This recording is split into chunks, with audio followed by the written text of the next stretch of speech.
bersamai oleh praktisi dengan Bu Sisil. Sebelumnya terima kasih Bu sudah mau untuk mengisi kuliah korespondensi pada jurusan administrasi perkantoran di UNY. Mungkin teman-teman silakan bisa mengaktifkan kameranya terlebih dahulu agar nanti bisa dilihat oleh Bu Sisil. Mungkin sebelumnya akan saya bacakan secara singkat CV dari Bu Sisil. Untuk nama lengkap ini Cecilia Ratih Setiawati, nickname Lia. Nah ini panggilannya Bu Lia atau Bu Sisil kemarin? Sama saja Pak. Makanya kemarin saya kontak sama Bu Jusnu, Bu Sisil. Iya kalau Bu Jusnu biasa manggil saya Bu Sisil ya. Nggak apa-apa. Jadi bisa dipanggil Bu Sisil atau Bu Lia nih. Iya. Kelahiran Yogyakarta 10 Februari 72. Kemudian alamat di Melati, Sleman, Yogyakarta. Kemudian beliau hobi traveling dan juga reading. Ini cukup menarik Ibu hobinya. Biasanya kadang kalau orang-orang luar tuh traveling tetap dia bawa buku biasanya. Ya, tapi sekarang anak-anak sekarang bacanya di HP. Bacanya tidak membawa buku praktis. Kemudian untuk formal education-nya di Santa Maria Secretary Academy Yogyakarta, kemudian lanjut ke Atmajaya pada jurusan Public Relation. Cukup banyak ini pendidikan non formal dari kuliah. Nanti teman-teman bisa membacanya sendiri. Nanti akan share untuk CV beliau. Kemudian pengalaman organisasi juga cukup banyak yang diikuti oleh beliau. Ini ada yang dari BNSP juga. Kemudian ini pengalaman profesionalnya cukup banyak. Beliau menangani beberapa perusahaan, ada PT Bambu Nusantara, kemudian ada Kaloka Sri Rezeki, Kaloka Pottery. Kemudian ada cukup banyak lagi pengalaman yang ditempuh ataupun dilaksanakan oleh Bu Lia. Nah, nanti beliau akan menyampaikan beberapa pengetahuan dan juga pengalaman. Nanti silakan teman-teman mahasiswa bisa menyimak dan juga yang pasti bisa tanya-tanyalah, bertukar pengalaman atau mengambil ilmu dari Bu Lia sebagai praktisi yang telah berpengalaman di bidang sekretari, terutama juga nanti untuk korespondensi. Mungkin itu pengantar dari saya. Untuk selanjutnya saya persilakan untuk Bu Lia untuk bisa mengisi perkuliahan hari ini. Monggo Bu. Ya, baik. Terima kasih Pak Hanafi. Bu Kusnu juga mungkin masih memantau. Mungkin masih memantau. Terima kasih untuk kesempatannya. Saya diberi waktu untuk, kalau saya boleh bilang, sharing ya. Sharing pengalaman, karena saya yakin bekalnya dari Pak Hanafi untuk saya manggilnya apa ini? Adik-adik biar seumuran itu atau teman-teman saja ya? Adik bisa, teman-teman biasanya gitu. Karena anak saya seusia, ya seumuran. Yang kecil loh padahal, kalau yang besar sudah lulus. Mungkin malah yang besar seumuran Pak Hanafi nih, jangan-jangan. Oh, Jim. Jadi mungkin nanti saya lebih banyak sharing ya, berbagi pengalaman, karena saya lahir lebih dulu, jadi pengalamannya lebih banyak. Nanti kalau kalian sudah seumur saya yakin pengalamannya mungkin jauh lebih banyak daripada saya. Jadi seperti tadi disampaikan oleh Pak Hanafi, saya bukan dosen, bukan guru, tapi kalau bukan akademisi juga. Kalau boleh dibilang saya lebih ke praktisi. Jadi nanti apa yang akan saya sampaikan mungkin sedikit berbeda dengan apa yang kalian terima di bangku kuliah. Silahkan kalau misalnya nanti ketika saya menyampaikan ada yang mau bertanya atau mungkin ada yang mau protes itu, Bu, saya diajarinya nggak kayak gitu. Monggo silahkan nanti kita diskusikan bersama-sama. Karena saya percaya kalian semua itu sudah tahu apa itu korespondensi. Baik, supaya nggak berlama-lama kita mulai saja ya sambil kita kalau boleh saya bilang review bersama apa yang sudah diterima selama ini sudah hampir 1 semester ya Pak, atau baru setengah semester? Hampir 1 semester ya ini ya. Hampir 1 semester, ini pertemuan ke-13. Nah, berarti kan sudah banyak, sudah pertemuan ke-13, dari pertemuan pertama sampai ke-13 itu kan sudah banyak yang diterima. Jadi kita sama-sama dalam mereview, nanti saya akan berbagi pengalaman bagaimana di dunia kerja senyatanya. Apakah korespondensi itu sama dengan yang diterima di kampus itu? Oke, saya share screen dulu sebentar.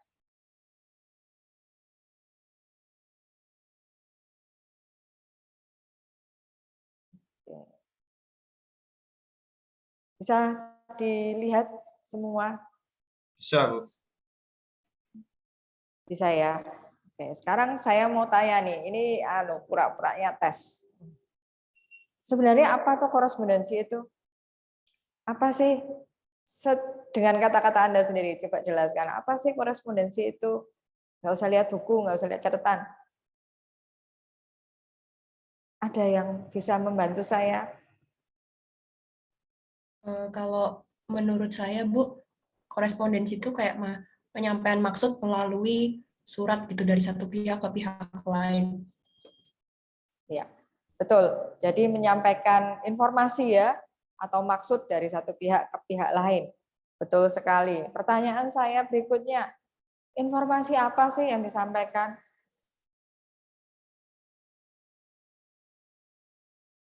Informasi apa coba yang disampaikan, biasanya disampaikan melalui surat?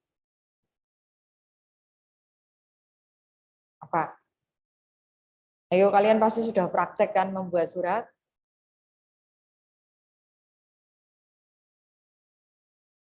Ada yang bisa membantu atau mencoba menjawab biar nggak ngantuk gitu loh.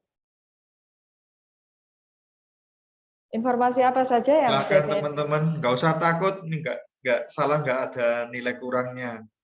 malah nanti ditambahi ya Pak Hanifi ya? Baik, ya jelas Bu.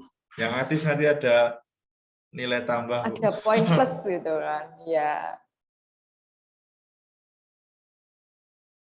ya informasi yang disampaikan nanti akan apa namanya kemudian menjadi kategori, apakah itu nanti jadi surat dinas, surat pribadi, itu kan tergantung dari informasi yang disampaikan. Baik, selanjutnya sebenarnya korespondensi ini kan sudah apa ya? Kalau kita mau melihat atau melirik dulu asal usulnya korespondensi itu kan dari karena ini kan surat menyurat, artinya kan surat menyurat itu sudah dari zaman dahulu kala sampai dengan yang sekarang, dari mulai ditulis di daun lontar, kemudian di kertas, kemudian sampai akhirnya sekarang sudah ke paperless.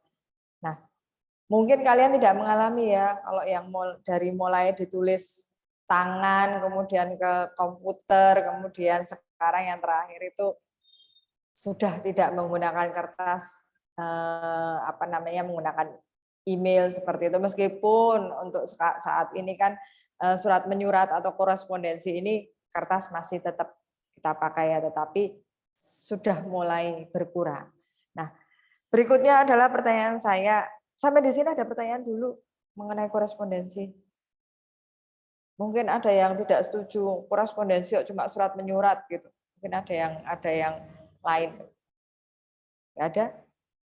Karena di dunia kerja pun kalau kita berbicara mengenai korespondensi, ya sudah, kita yang dipikir adalah itu pasti kaitannya dengan surat menyurat. Nah, sekarang berikutnya adalah pertanyaannya, kenapa sih korespondensi itu menjadi penting? Kenapa? Kenapa kok korespondensi penting? Ada yang mau bantu menjawab? Ada? Nanti tak tunjuk loh kalau nggak ada. Cuma nggak ada hadiah karena jauh. Hadiahnya Ya nanti Bu, silakan ditunjuk, tidak apa-apa Bu. Ini ada salah dua menurut saya. Salah dua. Ini salah duanya adalah menghubungkan pihak internal atau pihak eksternal dari perusahaan. Kenapa saya bilang menghubungkan pihak internal? Karena kan kadang di dalam perusahaan sendiri itu ada korespondensi antara satu bagian ke bagian lain. Kalau dari pihak internal ke eksternal jelas ya, dari perusahaan atau dari organisasi ke organisasi yang lain. Kemudian yang kedua adalah surat menjadi bukti otentik kerjasama antara perusahaan satu dengan yang lainnya sehingga menjadi jelas dan terarah. Nah, ini baru salah dua. Ada nggak yang bisa menambahkan? Kenapa sih korespondensi itu penting? Pasti ada. Ada banyak sebenarnya dari korespondensi ini menjadi penting. Ayo, saya dibantu dong. Ada yang mau membantu menjawab? Belum panas ini kayaknya. Ada, kalau nggak ada nanti jadi PR loh, karena ada banyak sekali sebenarnya. Kenapa korespondensi ini menjadi penting? Nah, sekarang yang berikutnya adalah kalau kita berbicara korespondensi, pasti kan kaitannya dengan surat. Yuk, sekarang kita bicara mengenai surat ini, supaya lebih spesifik. Kalau ini pasti semuanya tahu ya, semuanya pasti sudah paham. Nah, ini kan unsur-unsurnya adalah, yang pertama adalah pengirim surat, pasti ya. Kalau bikin surat itu kan harus ada pengirimnya, yang kedua adalah penerima surat, yang ketiga adalah isi pesan, dan yang terakhir adalah saluran. Yang menjadi menarik ini adalah saluran. Saluran kalau yang dulu biasanya kita mengirimkan surat melalui pos. Surat itu dikirimkan melalui kurir, jadi kantor itu punya kurir yang mengirimkan suratnya secara langsung ke alamat tujuan atau melalui pos. Kalau sekarang semuanya serba terbantu ya karena teknologi. Pengiriman pun juga sangat mudah, bisa melalui kurir itu, beda kota pun satu hari bisa sampai. Sekarang sangat dimudahkan kalau untuk saluran. Nah, kalau berikutnya adalah, nah, saya mau tanya ini. Jenis-jenis korespondensi. Korespondensi itu ada korespondensi dinas dan korespondensi bisnis. Apakah kalau di ini di D4 ya Pak ya? Ya Bu, D4. Ya, korespondensi tidak dibedakan antara korespondensi dinas dan korespondensi bisnis. Jadi satu ya. Nah, sekarang saya Kalau mau di tanya. D4 ya jadi satu. Oke. Sekarang saya mau tanya, apa sih korespondensi bisnis? Apa sih korespondensi dinas? Kemudian perbedaannya apa? Ada yang bisa membantu? Ayo, masa pasti sudah dapat ini. Ini nggak ada yang. Oke, silakan. Mungkin kalau korespondensi dinas itu korespondensi yang berkaitan dengan instansi atau kedinasan untuk kayak apa ya, menyampaikan informasi antar dinas gitu. Tapi kalau korespondensi bisnis itu misalnya ada kerjasama atau mau penawaran barang kayak gitu sih Bu. Oke, ada lagi yang mau menambahkan. Jadi kalau yang dinas tadi lebih kepada instansi pemerintah ya. Kalau yang bisnis lebih kepada penawaran barang. Nah, kalau instansi pemerintah menawarkan barang, mungkin enggak ya? Mungkin Bu. Mungkin. Oke. Ada yang bisa nambahkan? Ada?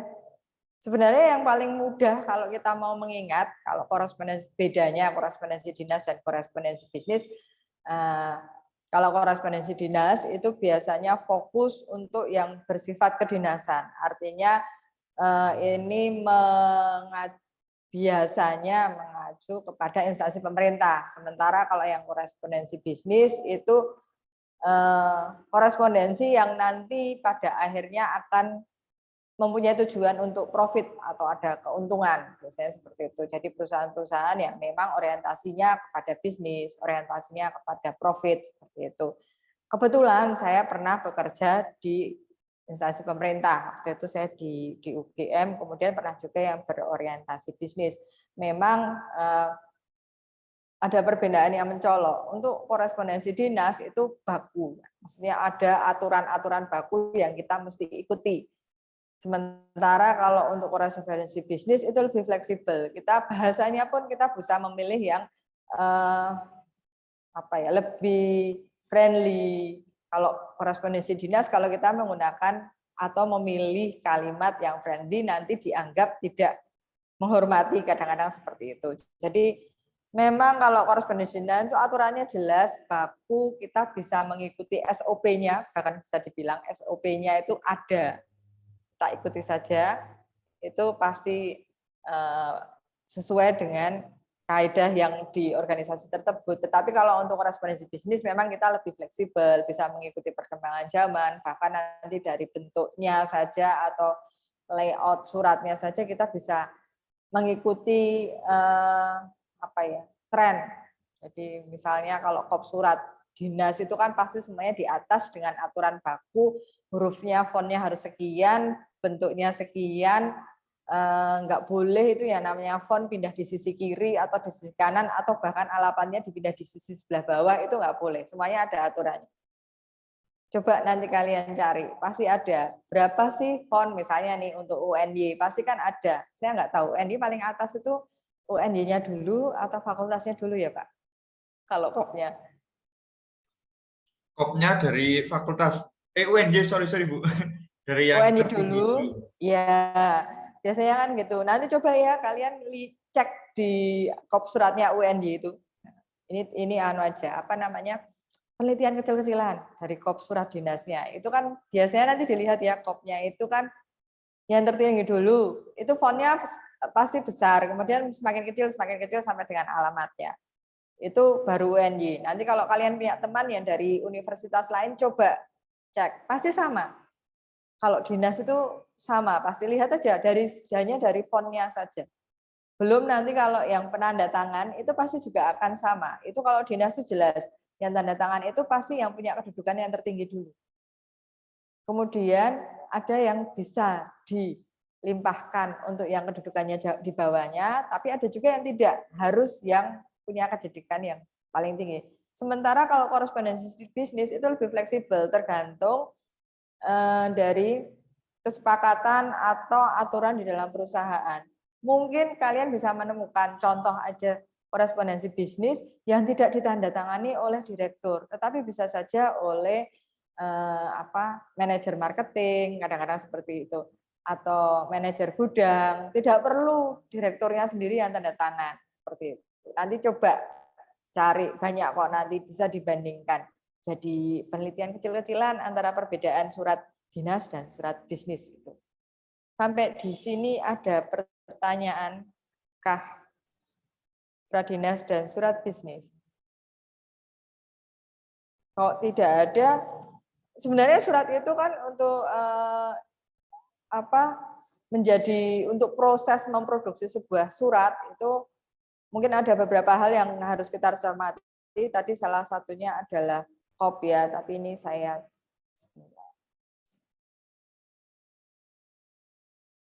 yang perlu kita cermati untuk memproduksi sebuah surat. Yang pertama adalah bentuk surat. Nah, kalau bentuk surat ini semua sudah tahu. Ayo sebutkan bentuk surat apa saja. Ayo bentuk surat. Ada full block style. Full block style, apalagi? Block style, semi block style. Semi block style, ada lagi? Ya, itu. Ya, hanging, paragraf seperti itu. Sudah tahu semua ya? Sudah lulus semua, sudah ujian bentuk surat, pasti sudah. Sekarang nih yang bagian surat, ayo sebutkan, ini ada banyak. Sudah pernah tahu membuat surat? Sudah praktek membuat surat? Sudah. Oke, berarti bisa menyebutkan bagian-bagian surat apa saja? Ada kepala surat, tanggal surat, surat, Nomor. Iya. tanggal bulan dan tahun, lampiran, iya, perihal, iya, alamat, salam pembuka, isi surat, betul. lampiran, Iya, lampiran, iya. Betul, ada 10 atau 11 kalau tidak salah bagian-bagian surat. Sekarang saya mau tanya satu persatu. Tadi kepala surat sudah ya, tadi saya sudah cerita kepala surat antara surat dinas dan surat bisnis itu berbeda, ya kan? Nanti kalau misalnya kalian ada waktu, cek saja, ambil acak surat dari perusahaan atau dari kampus lah, dari UNY, kemudian ambil satu yang dari perusahaan yang profit. Apa saja, kalian bisa lihat, kemudian bandingkan. Lihat kopnya saja, bandingkan kopnya, pasti berbeda. Nah, yang kedua adalah, kalau penulisan tanggal surat semuanya sama ya, pasti. Cuma yang kalau zaman dulu nih, zaman saya kuliah, itu masih tempat itu ditulis. Misalnya kita nulis suratnya di Yogyakarta gitu kan, misalnya masih Yogyakarta 28 April 2022 misalnya seperti itu. Tetapi berkembangnya berjalannya waktu itu kemudian tempat itu dihilangkan. Kenapa dihilangkan? Karena di kop surat itu kan sudah ada kotanya supaya tidak terulang gitu kan. Jadi nama kotanya biasanya sudah dihilangkan. Jelas di Jogja kan nulisnya, wong itu misalnya UNJ jelas UNY, kok masih nulis Yogyakarta lagi. Itu sekarang dihilangkan. Kalau yang zaman-zaman dulu, surat zaman dulu itu masih ada tempat. Jadi Yogyakarta 28 April 2022 seperti itu. Kalau yang sekarang hampir sudah tidak ada yang menulis seperti itu. Kemudian yang kedua adalah penulisan nomor surat. Ada yang tahu nggak kenapa sih perlu dibuat nomor surat? Terus fungsinya apa? Ada yang bisa bantu? Kenapa sih surat itu harus dinomori gitu? Yuk. Izin menjawab, Bu. Ya, silahkan. Karena kalau surat itu diperlukan kembali, maka memudahkan untuk pencariannya. Oke. Gitu. Ada lagi? Ya, makasih. Ada lagi yang mau nambahi? Izin menjawab, Bu. Itu membedakan surat satu dengan surat yang lainnya. Ya. Selain itu, terus kenapa sih mesti dinomori? Iya, tadi ya, betul membedakan surat yang satu dengan yang lainnya, penemuan kembali, betul. Nah, kenapa harus dinomori? Karena nomor itu kan ada tujuannya. Kalian pasti lihat kan, kalau misalnya membuat nomor, pasti yang di depan itu angka.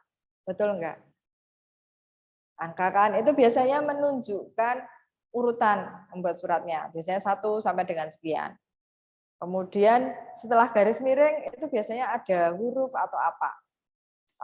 Bisa huruf, bisa angka juga. Itu biasanya menunjukkan lokasi atau departemen yang membuat surat. Misalnya bagian kepegawaian. Nah itu setelah nomor, setelah itu garis miring lagi, ada kode lagi. Biasanya itulah adalah kode tentang, ini surat ini tentang apa? Apakah surat panggilan atau surat atau pengumuman seperti itu. Kemudian yang terakhir biasanya tahun. Kenapa nomor ini penting? Ini nanti kaitannya dengan arsip. Benar, itu yang bagian pengarsipan sangat mudah. Nah, di bagian yang sebelum tahun itu akan membantu ketika nanti mengkode suratnya. Itulah kenapa kalau surat dinas penomorannya itu biasanya sudah diatur, sehingga bagian pengarsipan itu menjadi sangat mudah ketika menyimpan surat-surat itu. Kalau di perusahaan swasta itu lebih sederhana penomorannya. Ini juga memudahkan. Kalau di pemerintah itu biasanya kompleks ya, sangat apa ya, panjang itu penomorannya. Kalau di perusahaan-perusahaan yang profit, mereka mungkin hanya bagiannya itu pendek, tidak terlalu sepanjang surat di perusahaan, di pemerintah atau di dinas. Itu tadi kan saya minta Anda cari surat yang dinas, kemudian yang swasta dibandingkan. Nah ini nanti juga bisa dibandingkan, selain kopnya, penomorannya itu pasti berbeda. Itu. Kemudian selebihnya saya kira sama seperti alamat dalam, salam pembuka, isi surat, penutup, dan penandatangan itu hampir sama antara surat dinas dan surat bisnis. Perbedaannya saja nanti siapa yang harus menandatangani atau bertanggung jawab terhadap surat itu saja yang berbeda. Selebihnya sama. Kemudian untuk tata naskah itu juga saya kira sama, ini berkaitan juga dengan isinya atau kontennya atau bahasanya. Memang untuk surat dinas itu bahasanya lebih, kalau saya boleh bilang kaku ya. Ya sudah seperti itu, tetapi kalau surat untuk bisnis itu lebih fleksibel, lebih friendly lah, lebih mengikuti perkembangan zaman. Sampai di sini mungkin ada pertanyaan? Ada enggak? Ada yang tanya enggak? Belum ada yang tanya. Oke, kalau enggak ada saya lanjut ya. Oke, macam-macam surat. Dari sekian banyak, ada banyak sebenarnya, dan ini mungkin masih bisa, ini hanya sebagian kecil saja, karena masih ada yang lain. Ada yang mau menambahkan atau mungkin ada yang mau bertanya dari macam-macam surat ini? Ada? Ada yang mau tanya? Tidak ada? Kalau tidak ada, saya mau tanya. Surat itu dari jenis menyelesaikannya atau jenis surat berdasarkan penyelesaiannya itu kan ada 3, surat biasa, surat segera, dan surat sangat segera atau surat kilat. Ada yang tahu tidak berapa lama sih sebenarnya proses memproduksi surat itu dari mulai mengkonsep sampai dengan surat itu dikirimkan? Kira-kira berapa lama? Dari mulai mengkonsep sampai dengan surat itu siap dikirimkan. Ayo, siapa yang mau membantu menjawab? Izin menjawab, Bu. Setahu saya surat itu kalau akan dibalas atau diberi kepastian itu harus secepatnya dibalas, tapi untuk jangkauan harinya saya belum tahu. Oke. Secepatnya agak sulit ya, secepatnya itu bisa sekarang, bisa besok, bisa lusa, itu masih cepat juga. Kira-kira saja, mungkin ada yang pernah punya pengalaman ketika mungkin yang dari SMK pernah PKL, itu kalau memproduksi satu surat itu kira-kira berapa lama? Mungkin 2-3 hari, Bu. 2-3 hari. Alasannya bisa dibantu? Karena yang pertama itu surat diterima. Terus kalau saya dari pengalaman magang ya Bu ya, surat itu diterima, lalu dispo, dinaikkan ke Pak Kepala, baru surat itu turun lagi, dan baru ada balasannya gitu Bu, seperti itu. Oke. Berarti 2-3 hari. Menurut Anda itu cepat atau biasa? Atau lambat? Itu yang biasa, Bu. Itu yang biasa. Biasa 3 hari ya, 2-3 hari surat itu baru dikirimkan. Dengan catatan ini tadi adalah membalas ya? Benar, Ibu. Iya. Kalau surat yang baru tidak membalas surat, kira-kira berapa lama?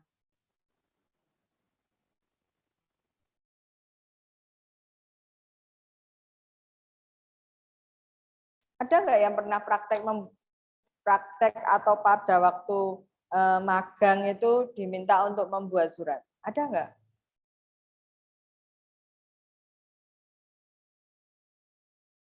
Kalau saya belum, cuma pengarsipan saja. Oh, pengarsipan. Oke. Betul, baik. Saya berbagi aja ya, berbagi pengalaman. Ketika saya bekerja di saya boleh bilang instansi pemerintah, untuk memproduksi satu surat itu mungkin bisa memakan waktu yang lama, tergantung siapa yang menandatangani. Karena waktu itu saya bekerjanya di UGM, saya yang tanda tangan dekan.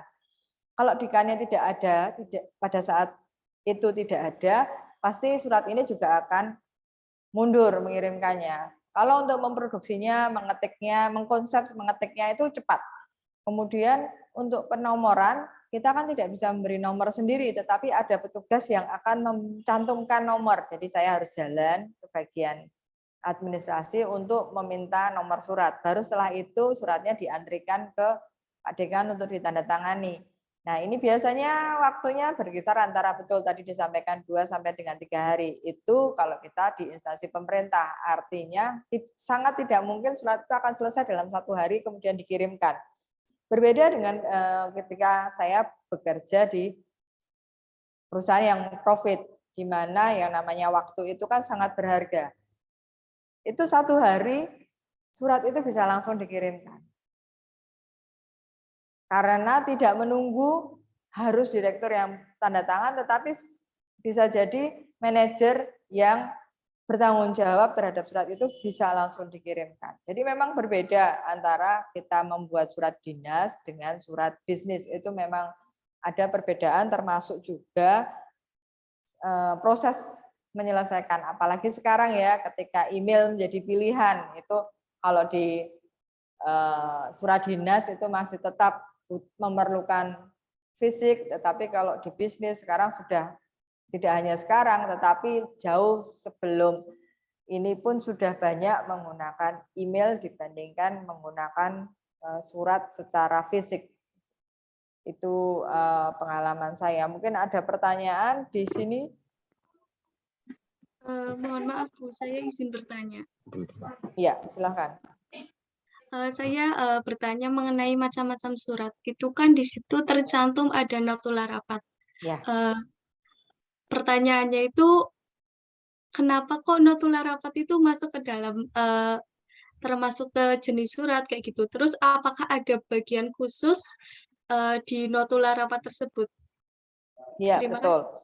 Saya menunggu ada yang tanya. Akhirnya ada yang tanya juga ya. Betul, notula rapat kenapa masuk di surat gitu kan? Karena begini, ketika kan ada undangan, ya kan? Ketika mau ada rapat atau ada entah seminar atau apapun itu kan pasti ada undangannya dulu ya, ada surat undangannya. Kemudian orang hadir di situ. Biasanya sih ini rapat, undangan rapat. Kemudian setelah rapat kan pasti ada notulennya. Notulennya itu kan akan didistribusikan kembali untuk peserta rapat kan. Nah, kenapa itu disebut sebagai surat? Karena itu akan nanti notula rapat ini akan menjadi lampiran surat sebagai rentetan dari surat undangan. Gitu. Paham yang saya maksud? Kenapa dia masuk ke dalam surat gitu, notulen itu?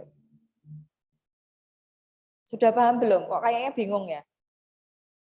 Bingung, masih bingung. Sudah. Jadi karena nanti ini kenapa ini masuk ke macam-macam surat? Karena nanti itu akan distribusikan lagi. Seperti tadi kan definisinya adalah menyampaikan informasi dari satu pihak ke pihak yang lain. Gitu. Ini notula rapat itu juga seperti itu. Kan nanti akan didistribusikan informasinya kepada pihak yang lain sebagai rentetan tadi, surat undangannya dulu, kemudian ada rapatnya pelaksanaannya, setelah selesai follow up-nya adalah notula rapatnya. Pasti kan notula rapat tidak akan sendirian, pasti ditemani surat juga kan, sebagai pengantar. Sebagai pengantarnya. Itu. Kan tidak mungkin Anda menyerahkan notula rapat tidak dikasih baju, mesti kan ada bajunya ya surat itu gitu kan. Ini jelas tertulis ya notula rapat. Bahkan kalau di bisnis, di surat bisnis, Anda membuat flyer itu bisa dianggap sebagai surat. Karena di situ sudah ada informasi disampaikan. Tahu kan flyer? Membuat flyer, membuat company profile, itu profil perusahaan, itu bisa dianggap sebagai bentuk korespondensi bisnis. Itu kalau company profile, flyer. Jadi sekarang itu untuk korespondensi bisnis memang sudah sangat berkembang, apalagi segala sesuatu yang bentuknya elektronik pun bisa kita sebut sebagai korespondensi. Beda dengan dulu ya. Kalau dulu kan semuanya harus tertulis, bisa diarsip. Kalau sekarang tidak. Bahkan yang bentuk-bentuk soft file pun itu bisa disebut sebagai korespondensi. Bisa menjawab pertanyaannya? Bisa Bu. Baik Bu, terima kasih. Ya, terima kasih. Ada lagi mungkin yang mau bertanya? Saya lebih suka yang tanya, jadi bisa diskusi supaya saya tidak mengulang apa yang sudah disampaikan oleh Pak Hanafi. Tidak ada? Kalau tidak ada, saya mau tanya. Ini tadi kan kita membahas mengenai korespondensi yang kalau saya boleh bilang konvensional ya, konvensional dari sampai. Nah, berikutnya ini kita pandemi ini, kita nggak pernah tahu, kita tidak pernah merencanakan seperti juga kalian. Asumsinya kan kuliah tatap muka ya, ketemu temannya, tapi karena ada pandemi kan akhirnya kuliah dari rumah, apa bilang, school from home, work from home, semuanya from home ya. Nah, dan kita tidak tahu sampai kapan ini berakhir ketika itu berawal. Suka atau tidak suka, mau tidak mau, kita harus melakukan penyesuaian di banyak hal, termasuk korespondensi. Ya kan? Karena kita semuanya work from home, mau nggak mau, kalau kita membuat surat, kita mengkonsep, kita sampai dengan menandatangani, yang kita melibatkan banyak orang.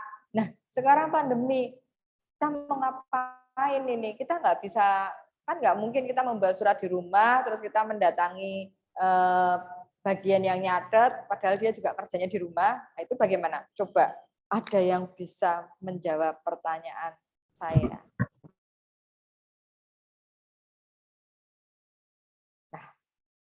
Kira-kira apa yang terjadi dengan korespondensi? Oke, sekarang saya tanya saja, terlalu jauh. Ketika pandemi, bagaimana pengalaman kalian belajar dari rumah? Ada kesulitan enggak? Pasti ada. Coba ada yang bisa menjawab? Ada kesulitannya itu jaringan. Ya, silakan.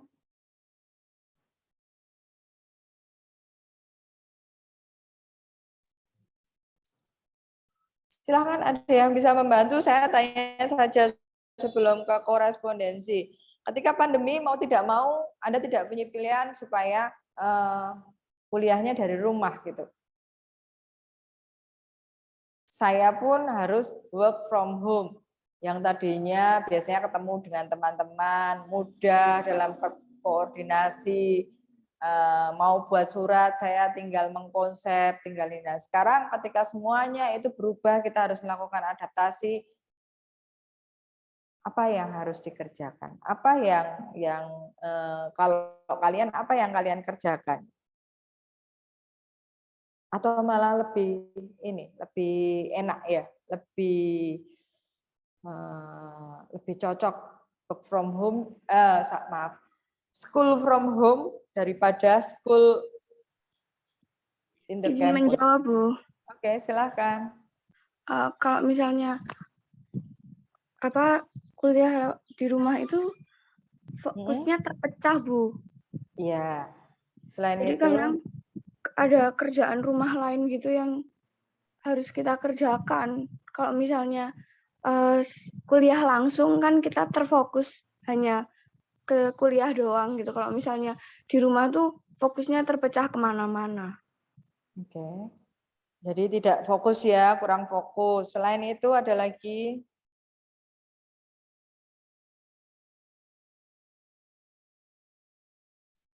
Kalau kurang fokus itu ada yang punya solusi enggak?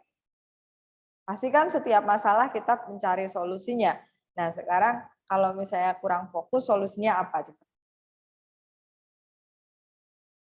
Izin menjawab, Bu. Iya, silakan. Kalau kurang fokus pas lagi pembelajarannya, paling setelah itu otodidak sih, Bu. Otodidak buat cari materinya lagi ya, lebih dalam lagi gitu. Jadi biar lebih ngerti sama gaya belajar kita juga gitu. Ya. Bagus. Ada lagi yang mau sharing selama pandemi ini, kan kuliahnya di rumah. Terus kalian ngapain aja gitu? Ada yang mau sharing lagi?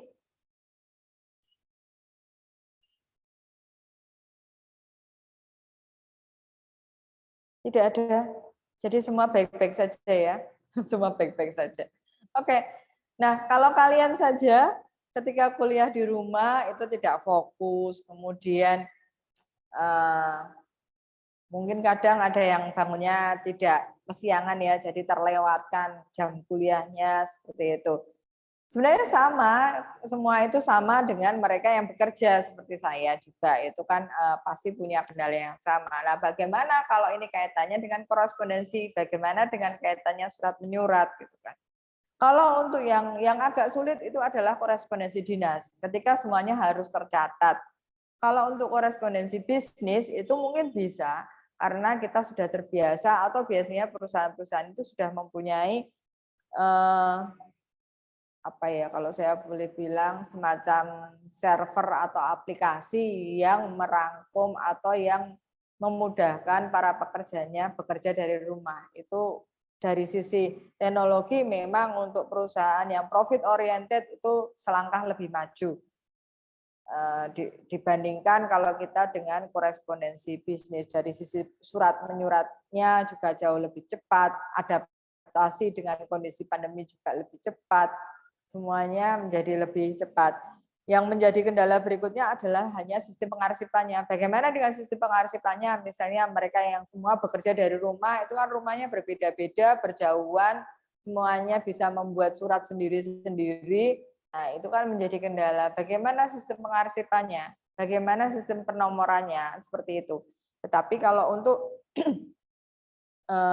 perusahaan-perusahaan yang memang profit oriented itu semuanya sudah bisa dicarikan solusi dengan semua surat itu bisa diupload ke dalam satu server yang sama sehingga bagian yang mengarsip bisa memilah-milah dan menyimpannya menjadi satu arsip elektronik.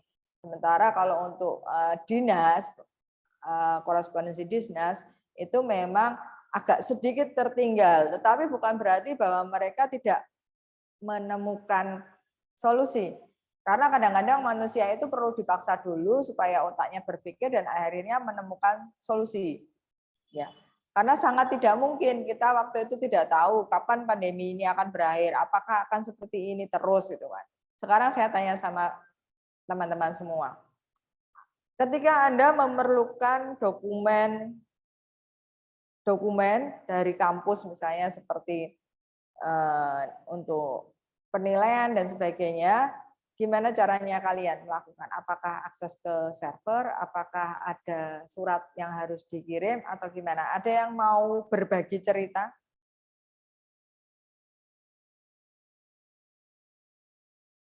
Ada enggak? Kalau mau minta atau mau komunikasi dengan dosen? Saya Bu izin menjawab. Oke, silakan. Menurut pengalaman saya kemarin kan apa ya, disuruh membuat surat izin magang. Oh iya. Nah, karena saat ini pandemi, jadinya kampus itu memfasilitasi adanya web e-service, di mana web itu tuh apa ya, kita itu bisa membuat surat. Nah, nanti kita setelah mengisi e-service tersebut, kita mengkonfirmasikan kepada kemahasiswaan. Nah, di situ suratnya juga cepat terproses, lalu dikirim lewat WhatsApp begitu, Bu. Oke. Terima kasih. Ya, artinya kan ada inovasi-inovasi baru ya, yang dulu kita nggak pernah bayangkan. Betul tidak? Iya, Bu. Iya kan? Ada inovasi-inovasi baru. Tadi kan ada yang namanya e-service ya, kalau di UNY. Nah, nanti kalian coba ya browsing. Jadi karena pandemi ini memunculkan banyak hal yang mensupport kita supaya bisa tetap beraktivitas, tetap bisa bekerja, tetap bisa belajar dengan baik. Nah, itu salah satunya termasuk ya korespondensi ini. Korespondensi. Nanti kalian lihat ya, muncul banyak aplikasi korespondensi berbasis aplikasi ketika pandemi itu ada. Ini contoh saja sih, ada e-office, ada Sipas, ada Simaya, ada Digital Desa, ada si Dedi, ada si Asmara, namanya cantik-cantik ya, cakep-cakep. Itu semuanya sebenarnya adalah aplikasi yang berbasis korespondensi, aplikasi yang membantu dalam surat menyurat. Mungkin nanti kalau yang nggak pernah lihat, nggak pernah dengar, bisa browsing, bisa cari lebih lanjut. Tadi kan ada yang sudah sharing, kalau di UNY ada yang namanya e-service, itu kan sebenarnya juga berbasis aplikasi atau berbasis web yang membantu supaya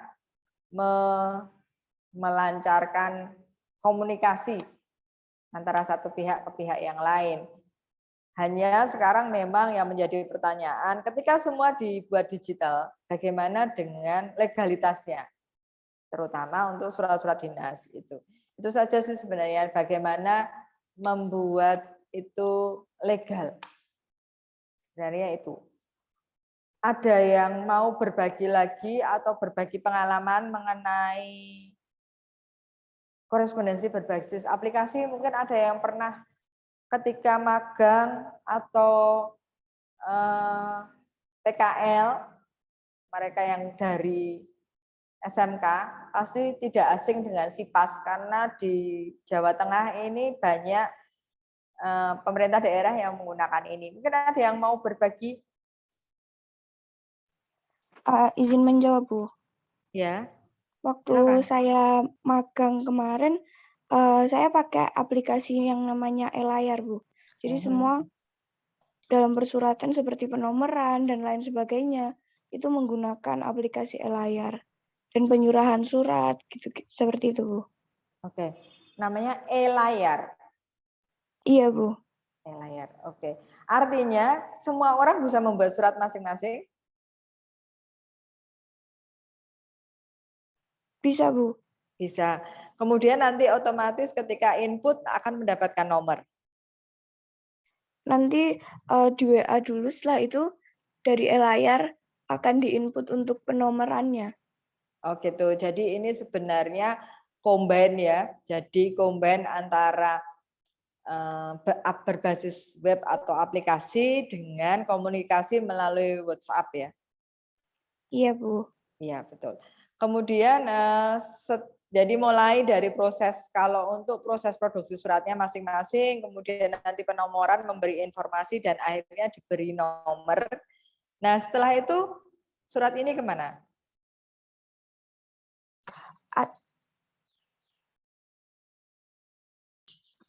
Ada yang ditandatangani secara digital, seperti diberi kode, ada juga yang secara langsung Bu tanda tangannya. Oh gitu, ya. Ini adalah salah satu solusi ya, tadi ada e-layar. Di mana kalau boleh saya tahu magangnya? Saya di kantor Kementerian Perikanan Kelautan, Bu. Oh iya, ya. Oke, terima kasih. Mungkin ada lagi, karena sekarang ini karena pandemi, terus kemudian orang dipaksa untuk berpikir, akhirnya muncullah aplikasi-aplikasi atau bisa berbasis aplikasi, bisa berbasis web. Ini tadi ada e-layar di Kementerian Perikanan. Mungkin ada lagi yang lain mau berbagi?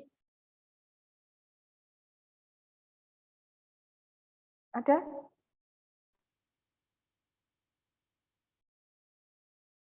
Yang PKL kan nggak cuma satu mestinya ya, yang magang. Kalau yang lain, atau mungkin ditempatkan di tempat lain, tidak mengurusi surat persuratan atau korespondensi. Ya. Oke. Tadi yang tanya Mbak siapa ya? Yang e-layar, yang berbagi, maaf, yang sharing. Saya mau tanya Mbak, ketika Anda menggunakan e-layar, pernah nggak mendapatkan kendala?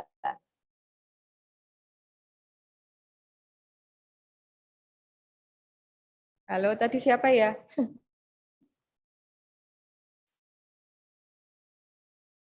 Ya, oh, sepertinya sudah hilang. Jadi memang sekarang ini mau tidak mau kita beralih mengikuti perkembangan zaman, mengikuti situasi dan kondisi pada saat ini yang yang intinya adalah membuat pekerjaan kita menjadi tetap berjalan dengan baik dan lancar. Kemudian juga perusahaan bisa berjalan juga sehingga perekonomian kalau yang di bisnis itu bisa berjalan dan kembali seperti semula. Jadi kalau saya boleh bilang korespondensi itu menjadi salah satu kunci perusahaan berkembang. Kalau misalnya memang tidak mengikuti perkembangan saat ini, kondisi saat ini ya pasti akan ketinggalan. Makanya tadi ada yang banyak, saya sih berharap ada banyak yang berbagi dan saya tahu pasti juga ada banyak yang sudah mencoba atau justru sekarang saat ini sedang mendalami untuk aplikasi-aplikasi korespondensi yang digunakan pada saat ini. Ada pertanyaan? Sampai Halo di Bu, ya silakan. saya pernah pakai aplikasi kayak gini, tapi bukan surat menyurat Bu. Iya. Di imigrasi waktu itu dia tuh aplikasinya kayak mencari penempatan paspor itu udah sampai mana gitu Bu. Oh, tracing ya, untuk Ya, tracing ya. jadi misal kalau misalkan dia masih di alokasi paspor atau enggak dicetak paspor, itu dicek lagi. Misalkan saya penempatannya di pengambilan paspor, terus ada yang mau ambil paspor nih Bu, tapi paspornya belum jadi gitu. Nah, nanti saya langsung cek ke cetak paspor, ternyata ada kendala gitu misalkan. Mungkin kendalanya kayak salah cetak atau gimana gitu. Saya juga pernah ada di cetak paspor itu. Jadi kalau misalkan salah cetak itu harusnya ganti 300.000 apa 350 apa. Iya. Tapi karena itu magang jadinya kan nggak ganti kan Bu ya. Habis itu kalau udah nanti diuji kualitas paspornya, habis itu dilaminating terus diverifikasi buat minta tanda tangan dulu, baru nanti ke penyerahan paspor di loket lagi gitu. Jadi itu aplikasinya buat cari tahu penempatannya di mana gitu paspornya kayak gitu Bu. Aplikasi tracing ya, dokumennya itu sudah sampai di mana dan kalau dalam kasus ini paspor ya, tracing paspornya ada di mana. Jadi saya kira sebenarnya kalian semua itu sudah familiar dengan aplikasi-aplikasi ini yang sebenarnya itu berbasis ke korespondensi, hanya namanya beda, terus kemudian beda di peruntukannya seperti itu. Tapi sebenarnya basicnya itu adalah korespondensi karena menyampaikan informasi dari satu pihak ke pihak yang lain itu yang kita intinya kan seperti itu. Hanya kalian nggak sadar saja, oh ini sebenarnya korespondensi juga toh, pasti seperti itu. Karena kan mungkin tidak menganalisis, tapi kalian justru sudah melakukan, itu yang mungkin tidak disadari. Ada lagi mungkin yang mau berbagi, kita sama-sama berbagi supaya teman-teman yang lain juga tahu, ada lagi yang mau dibagikan. Karena sekarang hampir di semua pemerintah daerah itu kan menggunakan ini. Bahkan ketika kalian, ini sebenarnya bukan korespondensi, cuman berbasis korespondensi, memperpanjang SIM, mengurus dokumen kependudukan, kan sekarang semuanya online. Ada yang punya pengalaman?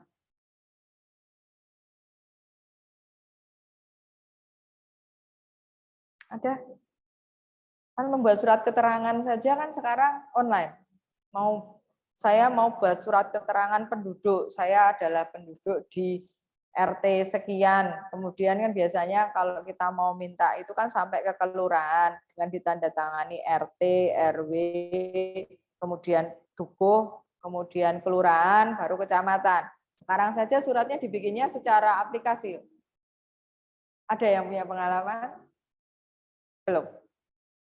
Belum ada yang ini ya, perlu surat keterangan.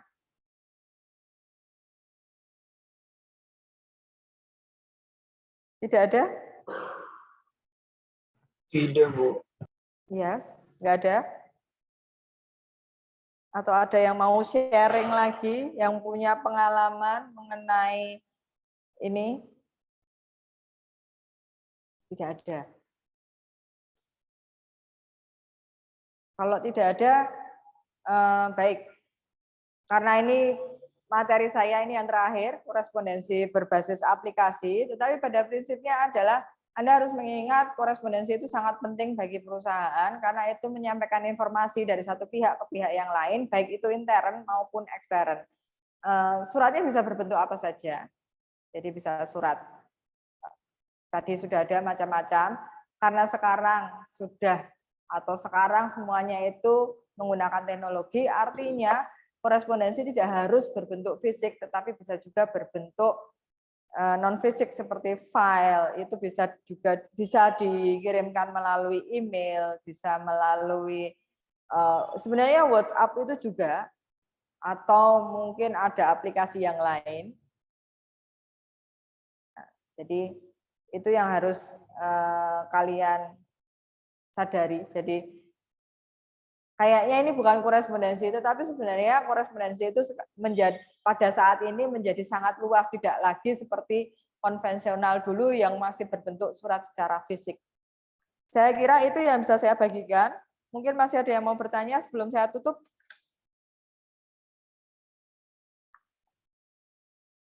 Izin bertanya, Bu. Oke, silakan. Apakah cara melipat surat korespondensi bisnis dan korespondensi dinas itu sama? Terus apa kaitannya dari macam surat dengan cara melipat surat? Terima kasih. Oke. Terima kasih. Jadi itu tadi pertanyaan. Pengalaman saya, kalau untuk cara melipat surat itu sama. Hanya kalau di surat bisnis itu biasanya melipat suratnya standar. Jarang menggunakan lipatan-lipatan surat yang seperti akordion, kemudian yang lain itu jarang. Kalau di bisnis biasanya hanya lipatan standar. Kemudian kalau untuk apakah itu berbanding lurus dengan jenis suratnya? Kalau untuk surat dinas iya, tetapi kalau untuk surat bisnis tidak. Jadi kalau untuk surat dinas memang ada aturan-aturan beberapa surat yang lipatannya harus seperti ini, itu memang ada. Tetapi kalau untuk surat bisnis tidak. Surat bisnis lebih fleksibel seperti tadi saya bilang. Mereka lebih bahkan kalau Anda mengirimkan company profile gitu kan, suratnya mungkin hanya dilipat 2. Tidak seperti standar yang biasanya lipat 3 seperti itu. Kemudian juga standar kertasnya, kalau surat dinas kan biasanya sudah ada standarnya A4 kan seperti itu. Kalau surat bisnis itu bisa. Anda mau pakai folio, Anda mau pakai itu bisa. Jadi lebih fleksibel. Bukan berarti bahwa surat bisnis tidak mengikuti kaidah penulisan surat, tidak. Tetapi memang kalau dari sisi penggunaan kertas, penggunaan amplop, lipatan itu lebih fleksibel. Bagaimana bisa menarik, karena kan memang tujuannya profit ya. Kalian bisa lihat kalau perusahaan-perusahaan swasta itu kop suratnya itu colorful. Amplopnya colorful. Jadi orang ketika lihat, wah bagus ya, jadi tertarik untuk membaca, tertarik untuk memahami isinya, di akhirnya tertarik untuk membeli produknya. Pasti itu tujuannya. Jadi itu jawaban dari saya berdasarkan pengalaman. Mungkin ada, sudah cukup atau masih ada yang mau ditanyakan? Jadi saya sudah cukup, Bu. Terima kasih. Sama-sama, tapi kalau saat ini email itu sudah nggak ada melipat surat ya.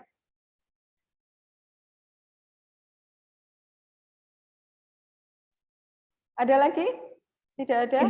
Izin ya? Bertanya, Bu. Silakan. Ayo, siapa yang mau tanya lagi? Kalau untuk korespondensi kan saat ini sudah banyak ya, Bu, yang berbasis aplikasi. Nah, sekarang ini kan juga lagi itu, Bu, yang tanda tangan juga bisa berbentuk QR code. Nah, menurut Ibu, untuk perusahaan itu lebih efektif menggunakan tanda tangan biasa atau menggunakan QR code gitu, Bu? Nah, oke. Jadi sebenarnya kan QR code itu kan untuk perlindungan ya, maksudnya untuk supaya lebih aman. Karena kan kalau kayak seperti digital, tanda tangan digital kan sempat kan pakai tanda tangan digital, ada beberapa yang memalsukan, ada yang sebenarnya QR code itu kan semacam preventif, jadi mencegah saja supaya tidak ada yang menyalahgunakan. Nah sekarang kembali lagi, mau pakai yang mana itu kebijakan dari masing-masing organisasi. Ada yang pakai tetap dengan digital signature, tanda tangan digital itu. Meskipun tanda tangan digitalnya itu kan pasti sudah diverifikasi sehingga orang tidak sembarang orang bisa menggunakan. Sama saja dengan QR code. Kalau QR code itu kan mungkin lebih spesifik karena ketika itu QR code-nya di-scan itu kan yang muncul hanya punya si A, nggak mungkin muncul si B. Kalau keliru iya pasti, tetapi meminimal penyalahgunaan sebenarnya itu saja. Kan sekarang hampir semuanya menggunakan QR code ya. Kalau kalian lihat atau pinjam punya bapak atau ibu di rumah itu dokumen-dokumen pemerintah itu sekarang pun hampir semuanya ber-QR code ya. Jadi tanda tangannya sudah pakai QR code seperti itu. Jadi ini sebenarnya salah satu dari perkembangan teknologi korespondensi itu yang tadi saya bilang. Kalau di dinas itu yang tanda tangan itu pasti harus yang punya jabatan paling tinggi. baru di bawahnya itu pun tergantung apakah itu mendapatkan disposisi. Tetapi kalau di bisnis, di organisasi yang bisnis oriented itu sudah ada plotnya. Kalau mengenai ini yang tanda tangan adalah ini, mengenai ini. Jadi tidak semua harus direktur yang tanda tangan. QR code ini sangat membantu ketika pada kondisi seperti ini. Itu. Sudah cukup? Cukup menjawab, Bu. Terima kasih. Sama-sama. Ada lagi? Silakan teman-teman, ada lagi yang ingin ditanyakan ke Bu Sisil? Mungkin nanti Pak Hanafi ini yang bisa membantu saya. Yang saya masih sampai sekarang belum tahu itu adalah legalitasnya. Legalitas dalam arti kan ini semuanya menjadi suratnya elektronik ini. Nggak ada yang kalau zaman dulu itu nggak ada tanda tangan basah, nggak ada stempel basah gitu loh. Jadi semuanya elektronik. Ini legalitasnya bagaimana? Karena kan pasti ada pertanyaan lah. Ini kok semuanya serba elektronik ini. Bagaimana mempertanggungjawabkannya? Terutama untuk surat-surat dinas. Kalau mungkin kalau yang surat bisnis tidak terlalu tidak terlalu menjadi masalah. Karena kalau surat bisnis ada dokumen-dokumen rentetannya. Nah kalau surat dinas itu mungkin ya Pak Hanafi mungkin punya pengalaman bagaimana ketika tadi ada yang memberi contoh mahasiswa membuat surat untuk magang ya Pak ya. Itu kan tadi dipakai e-service, mereka harus apply dulu, kemudian diproses sampai akhirnya surat itu selesai. Apakah ini juga menggunakan digital signature, artinya tanda tangannya digital, atau pasti pakai tanda tangan basah, kemudian mahasiswanya mengambil atau gimana? Mungkin Pak Hanafi bisa berbagi Pak. Sebenarnya untuk e-service sendiri saya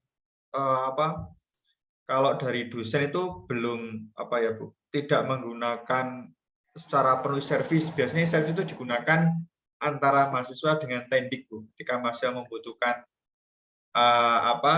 surat, nah itu menggunakan e-service.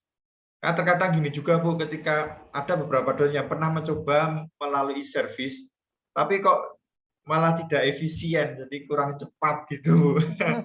Terkadang yang bertugas untuk menangani korespondensi itu tidak secara up to date menyimak di e-service-nya.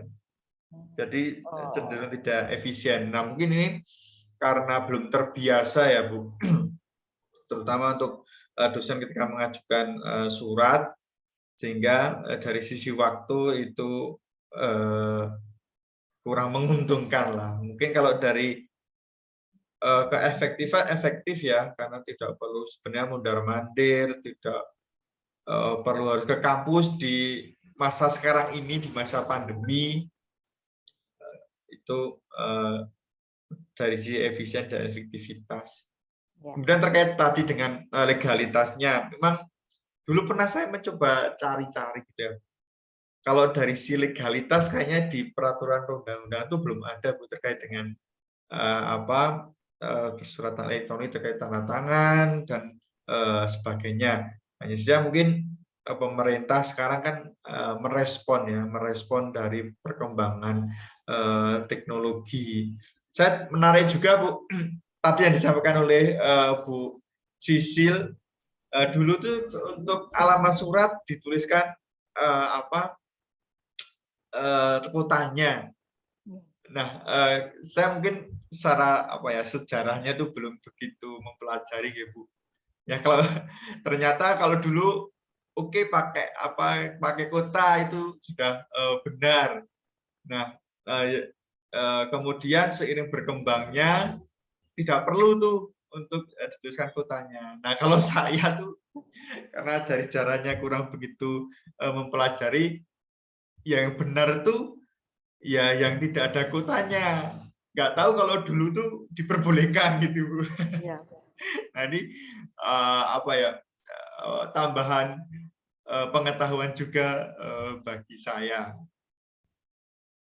Ya Pak. Bahkan kalau misalnya mencermati surat dinas, ini kan surat dinas apa kalau kita menyebut official letters gitu kan Pak, itu kan sebenarnya yang punya cuma Indonesia, dalam arti dia punya format sendiri khusus untuk surat dinas gitu loh. Kalau Bapak mau mencermati yang zaman dulu sama yang sekarang itu beda sekali. Jadi kalau yang zaman dulu seperti alamat dalam itu kan di sisi kanan dulu. Kalau sekarang kan alamat dalam itu di sisi kiri. Ada perbedaan, ada banyak perbedaan. Kalau dulu itu nama penanda tangan itu dikurungi, takut lari soalnya Pak. Jadi masih pakai tanda kurung itu. Kemudian ada pengulangan jabatan kalau tidak salah. Kalau yang sekarang kan tidak seperti itu. Ada, saya punya ini kebetulan kemarin kan habis sharing dengan kelas sebelah Pak mengenai surat dinas kelas sebelah. Jadi kalau kita mau membahas surat dinas saja itu sudah cukup banyak. Itu dari yang dulu sampai perkembangan yang sekarang itu cukup banyak perubahannya. Jadi kalau tadi Pak Hanafi itu cukup menarik. Iya, ketika saya kuliah itu ditulis Pak. Jadi kalau saya meskipun saya bekerja di Jakarta, kopnya jelas di Jakarta, saya tetap nulis Jakarta tanggal 10 seperti itu masih. Tapi kemudian seiring berjalannya waktu, saya lupa mulai kapan, tapi itu kemudian dihilangkan. Ada kok, nanti mungkin saya carinya dulu. Itu. Oh ya, siap. Tambahan saja. Ada lagi mungkin dari teman-teman yang mau bertanya? Silakan teman-teman, ada yang mau tanya lagi? Bu Sisil, boleh terkait dengan korespondensi, boleh terkait dengan yang lainnya. Ya, tapi tentang ini ya, administrasi perkantoran jangan Ya, yang lain, nanti saya nggak tahu. Administrasi perkantoran yang sudah digeluti oleh Bu Sisil. Atau sudah cukup, teman-teman? Sudah cukup? Baik, kalau sudah cukup, terima kasih Pak Hanafi waktunya. Terima kasih teman-teman semua yang sudah setia mengikuti. Mohon maaf kalau tadi dalam menyampaikan ada yang salah-salah atau terlewat. Saya kira itu saja. Kalau masih ada pertanyaan, boleh tanya langsung ke Pak Hanafi aja. Nanti bisa dilanjutkan ke saya. Itu saja. Terima kasih Pak. Ya, terima kasih Bu Sisil sudah memberi kesempatan kita untuk belajar dengan Bu Sisil terkait dengan korespondensi dan juga yang menarik itu perkembangan dari cara menulis sampai dengan teknologi yang digunakan di perkantoran. Mungkin nanti saya bagi juga untuk CV, nanti teman-teman apabila ada yang ingin ditanyakan seputar pengalaman, pengetahuan dari Bu Sisil nanti bisa ditanyakan, bisa langsung, bisa juga melalui saya nanti akan sampaikan ke Bu Sisil. Harapan saya semoga nanti Bu di kemudian hari nanti di lain waktu bisa sering-sering lagi Bu korespondensi ataupun dengan pokok bahasan yang lainnya. Mungkin dari saya cukup sekian. Terima kasih Bu Sisil dan juga teman-teman yang sudah mengikuti perkuliahan hari ini.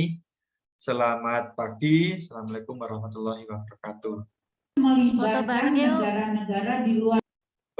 Mohon maaf sebelumnya mungkin foto terlebih dahulu. Silakan teman-teman bisa mengaktifkan kameranya.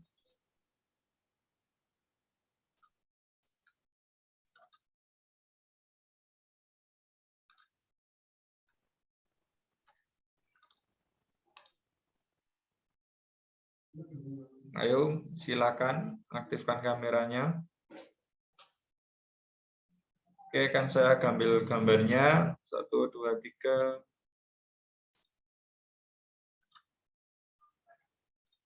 Kemudian yang selanjutnya 1, 2, 3. Dan yang selanjutnya 1, 2, 3.